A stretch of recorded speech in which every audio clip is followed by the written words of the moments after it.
Hello and welcome to the Ilene Silverman Show. I'm your host Ilene, and on this week's program, our guests introduce the silent film heritage of Jacksonville, Norman Studios, and the upcoming gala and premiere musical performance on Saturday, January 18th.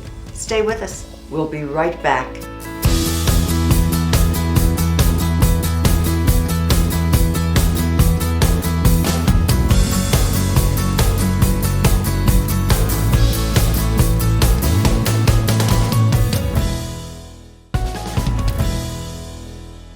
Welcome back. Thanks for joining us for our program.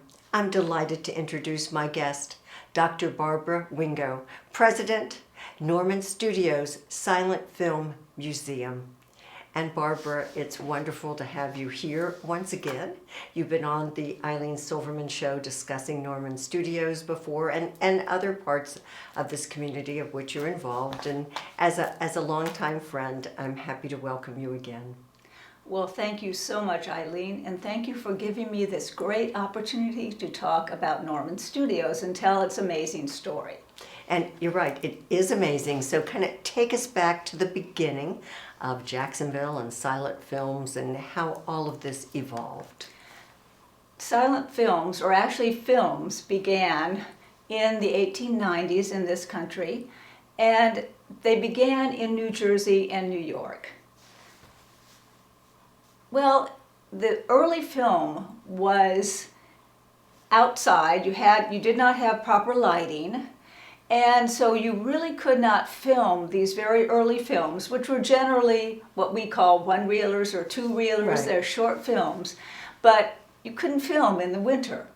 Well, there was a place on the railroad route that was easy to get to, and that was Jacksonville, Florida. Exactly. And in Jacksonville, you could film during the winter. Right. So what happened is that about 1907, 1908, various film companies began sending companies down to Jacksonville to film during the winter.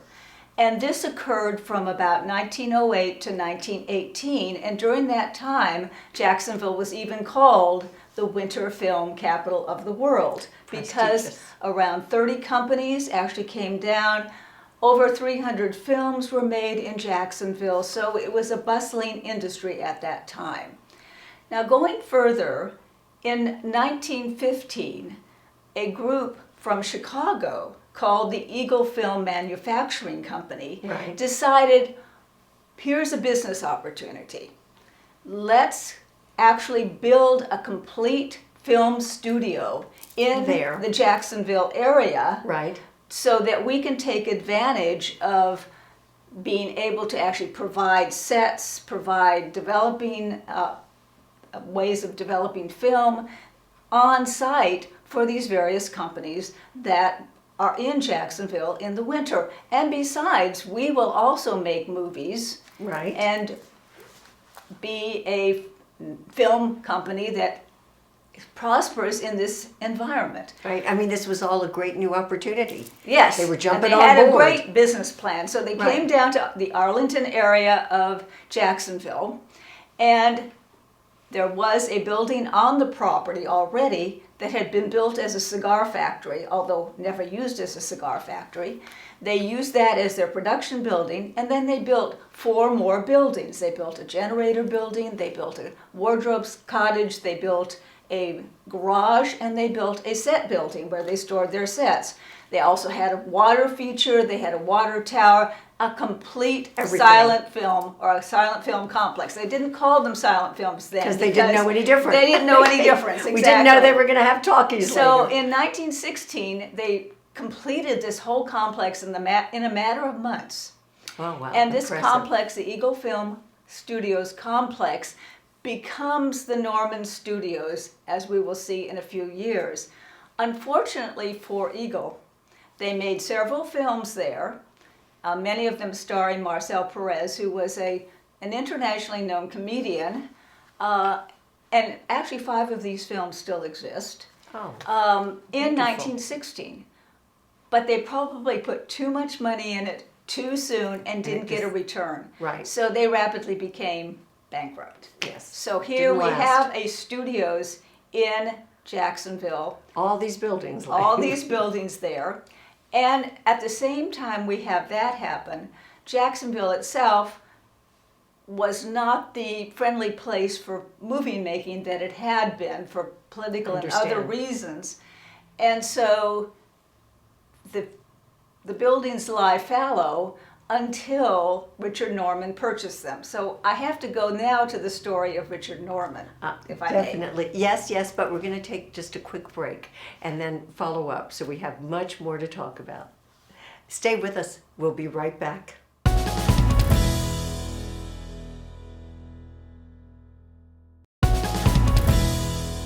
We're back talking about Norman Studios with Barbara Wingo. And Barbara, you were just about to start talking about Richard Norman, who has a fascinating history. I'm just going to sit back and let us tell you about this gentleman. Well, Richard Norman was born in Middleburg and grew up in Jacksonville and got his start in the movie industry actually in the Midwest. He did itinerant filmmaking, going from city to city, making films with local populations. Right. But in 1919, he decided he wanted to make feature-length films, longer films, 5-reelers, 1 hour at least, and he decided to make race films. Now, what are race films? Right. Race films were films made for the African American audience, which of course was a large audience, and they were generally all African American casts, and they also portrayed African Americans in positive, often aspirational terms, very contrary to the usual portrayal in most of the films of the day. Yes. So this was his contribution to that genre. He starts out in 1919 with The Green-Eyed Monster. It's very successful. So he continues to make these films. Now, what were his motivations? He said basically 3 things. One, it was a profitable endeavor. Right. So he was a businessman. Check He that had to one make off. a profit. Right. And he liked to do everything himself. So his films were made. He was the producer, the editor, the cameraman, the writer, etc. That was his And he way had of making complete control, films. right. Complete control. He also felt that he was important. His work was important in fostering good race relations. That was important to him, as well as giving African Americans good parts in movies. Movies was the genre of the day. They were not given good parts Right. in movies, and he was going to do that, and he did that through his I mean, movies. he made a change. He and- came back to Jacksonville specifically do because he that. understood because he'd grown up there, that there was a large, vibrant black community with black entertainers that could be in his movies, and certainly they were in The Green-Eyed Monster, was practically all people from Jacksonville. He then actually used professional actors from New York. He also used local people in his later films, Right. the most famous of which is The Flying Ace, because that's the film that actually still exists Exactly. and is on the National Register of the Library of Congress. And that you brought here to the Cade Museum at one point. Yes, I did. We did. And also, the complex itself is a National Historic Landmark because it is the only surviving Race Films studio complex in the country, and probably one of the very few silent film studio complexes left in the country. And I know your passion and all those working with you for Norman Studios and now the Silent Film Museum. This is your passion to keep this going, to make it a source of education and understanding and to preserve our history. And that's an important goal. That is our goal. We feel like we will be able to tell the story of early filmmaking in Jacksonville. We will be able to tell the story of race films that were made in this period where probably Jim Crow was at its worst. Correct. And that we will be able to tell the overriding story of the era that we're talking about, which is basically the teens and 20s and filmmaking during that particular period of time. Now we also will expand somewhat to films in Florida as well. Right, as you go forward. But I know how hard you've worked to get this museum set up, and that you have different Saturdays where people can go and see it. You have a lot of memorabilia. The city of Jacksonville is now a part of maintaining, I believe, this whole complex. Yes, the city of Jacksonville owns the property. Originally, it bought the property that made up half of the Norman Studios in 2002, and then in 2023 it bought the rest of the property. Now Norman Studios Silent Film Museum Incorporated, which is our organization, runs the property. But we are putting on this event because of the acquisition of the property in 2023, the set building and that half of the property. So that is the reason for our gala in January.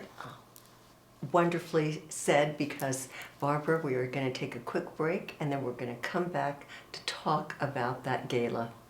Stay with us. We'll be right back.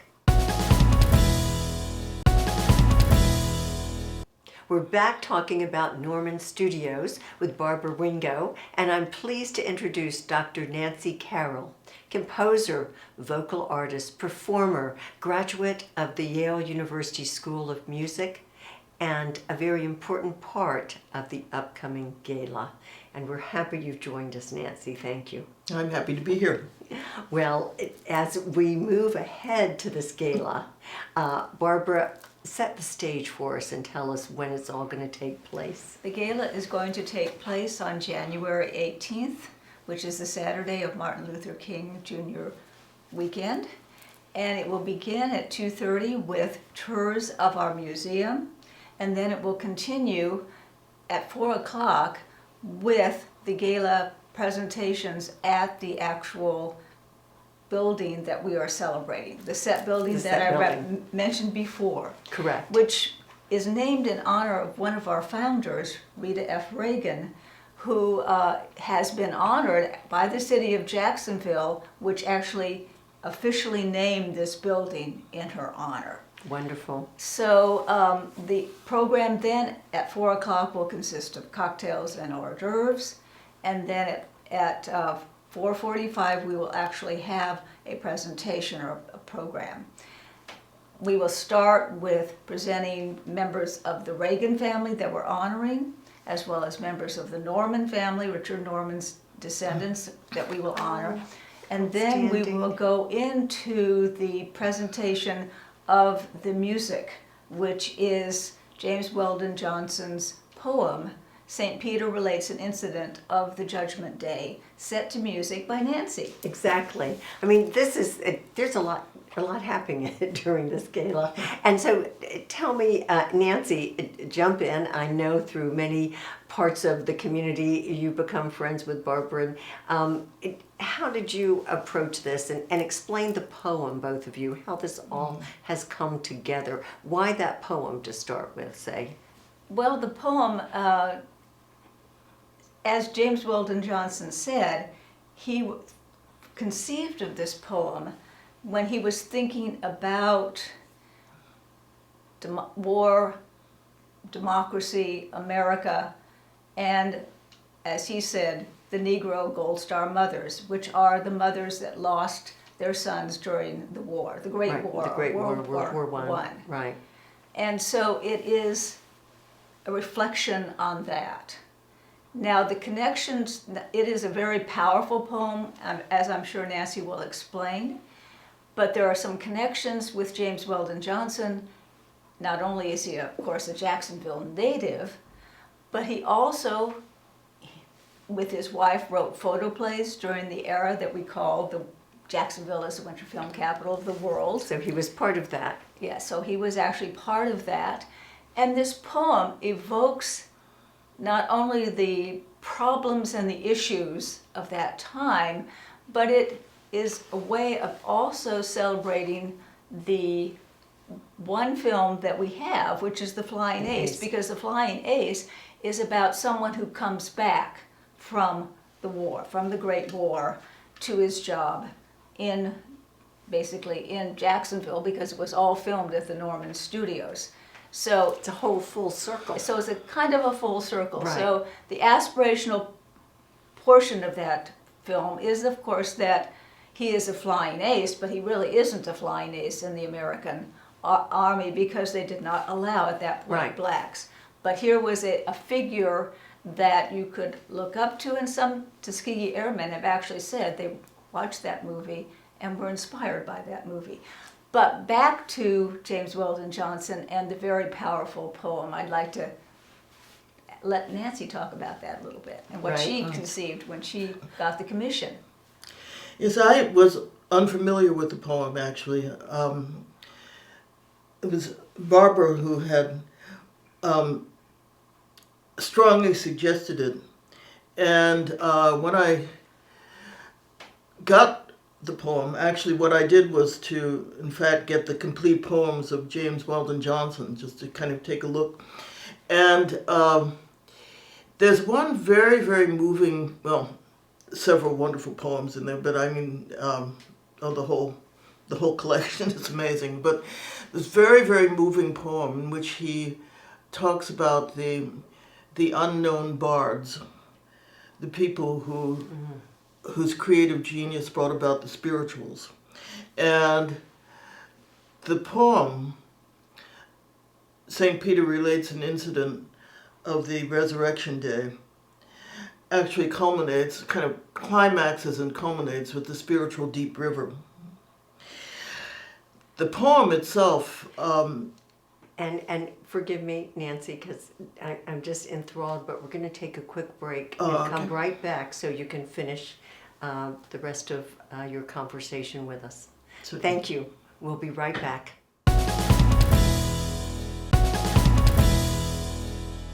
We're back discussing the Norman Studios Gala.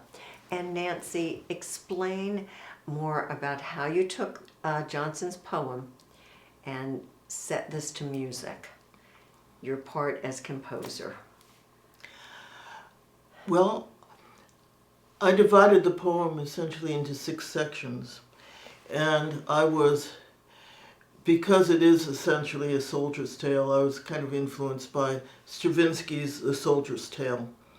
Makes And sense. then so I used essentially the same instrumentation, except that instead of a violin, I used a viola, and instead of a bass drum, I used a vibraphone. And